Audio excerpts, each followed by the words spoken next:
చౌతురది Shaheen. Latest updates కోసం ఎల్లప్పుడూ చూస్తూనే ఉండండి 37 న్యూస్. తిరుపతిలోని వెంకటేశ్వర జూ పార్కులో అత్యంత విషాదకరమైన ఘటన చోటు చేసుకుంది. జూలోని దొంగలపూర్ అనే మగసింహం ఉన్న ఎన్క్లోజర్ లోకి గుర్జాల ప్రసాద్ అనే యువకుడు ప్రవేశించాడు. సింహంతో సెల్ఫీ తీసుకునేందుకు సింహం బోన్ ఉన్న గేటును దాటుకొని లోపలికి వెళ్లాడు ప్రహ్లాద్. వెంటనే సింహం అతడిపై దాడి చేసేందుకు ప్రయత్నించడంతో వెంటనే చెట్టుపైకి ఎక్కాడు.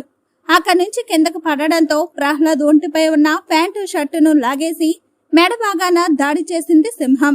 అయితే జూ పార్కు వెళ్లిన మృతుడు ప్రహ్లాద్ సింహాలకు ఆహారాన్ని వేసే ప్రాంతం నుంచి సింహం ఎంక్లోజర్ లోకి దూకి వెళ్లాడు. ఆ సమయంలోనే సింహం దాడి చేసి చంపింది.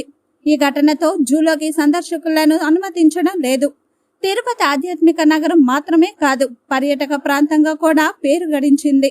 తిరుపతిలోని వెంకటేశ్వర జూ పార్క్ కూడా నగరానికి వచ్చే పర్యాటకులు సందర్శించదగిన ప్రదేశంగా ఉంది.